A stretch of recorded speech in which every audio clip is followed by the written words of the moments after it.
शांति।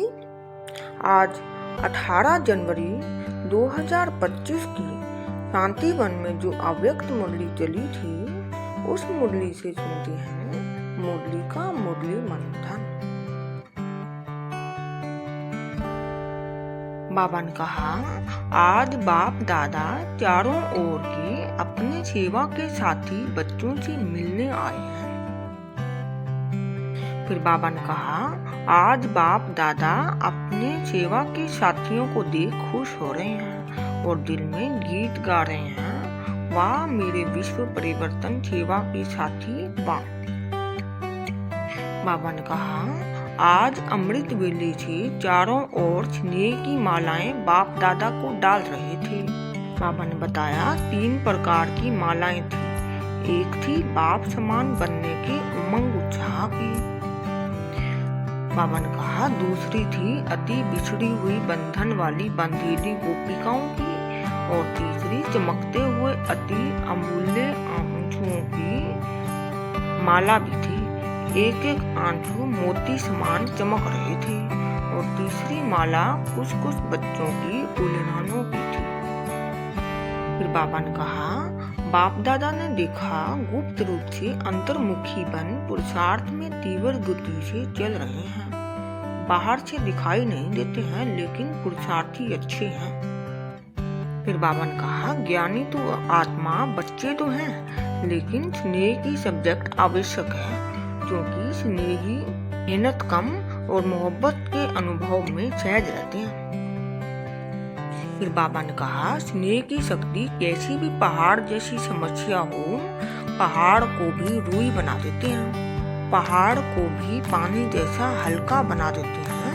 स्नेह एक सत्तर छाया है, सत्तर छाया के कारण वे सदा सेफ रहते हैं। फिर बाबा ने कहा, ज्ञान बीज है, लेकिन प्रेम का पानी बीज में फल लगा देता है, प्राप्ति का फल। ऐसे बाप के स्नेही बच्चे बाप को याद करना मेहनत नहीं समझते, लेकिन भूलना मुश्किल समझते हैं। फिर बाबा ने कहा, मेरा बाबा कहा, दिल के स्नेह से और सर्व खजानों की चाबी मिल जाती है। बाबा ने कहा, याद तो सब करते हैं, लेकिन कोई थोड़ी थोड़ी मेहनत से करते हैं और कोई सदा स्नेह के सागर में लवलीन रहते हैं। फिर बाबा ने कहा, दुनिया वाले कहते हैं आत्मा परमात्मा में लीन हो जाती है, लेकिन आत्मा परमात्मा के प्यार में लवलीन हो जाती है, लीन नहीं होती, लवलीन होती है। फिर बाबा ने कहा, आज बाप दादा ने सभी बच्चों की रिजल्ट में क्या देखा? होमवर्क मेजॉरिटी ने किया है, बाप समान बनने का लक्ष्य बार बार रिवाइज भी किया है, रियलाइज भी किया है। बाबा ने रिजल्ट बताया, 75% बच्चों की रिजल्ट अच्छी रही और बाप समान बनना ही है। बाबा ने कहा, कुछ भी तूफान आए, है ही कलयुग की समाप्ति का समय, तो तूफान तो आएंगी, परिवर्तन का समय है, लेकिन आप बच्चों के लिए तूफान नहीं तोहफा है। फिर बाबा ने कहा, लेकिन सदा के लिए तूफान को तोहफा बनाई समस्या को समाधान रूप दे, आगे बढ़ती चलो। फिर बाबा ने कहा, 40 वर्ष अव्यक्त पालना के पूरे हुए हैं, तो 40 वर्ष में पहले क्या था? बिंदु जीरो। तो जीरो याद दिलाता कि मैं हीरो, सच्चा हीरो, महान हीरो और हीरो पाठधारी बन हर कार्य हीरो समान करना है। फिर बाबा ने कहा, कोई भी पेपर आवे, लेकिन 4 बातें अपने जीवन में करनी ही है। पक्का रहना है, एक बात सदा शुभ चिंतक, कोई की कमजोरी देख रहम दिल बन, शुभ चिंतक बन, सब उनको सहयोग देना ही है। बाबा ने कहा, दूसरा है शुभ चिंतन।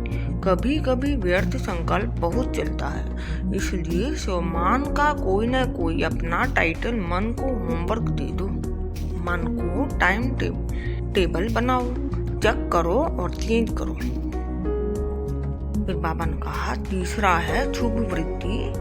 अशुभ वृत्ति वायुमंडल भी अशुद्ध फैलाती है, इसलिए शुभ वृत्ति। चौथा है, हर एक को यह जिम्मेवारी लेनी है कि मेरा काम है खास, दूसरे को नहीं देखना, मेरा काम है शुभ वायुमंडल बनाना। ओम शांति।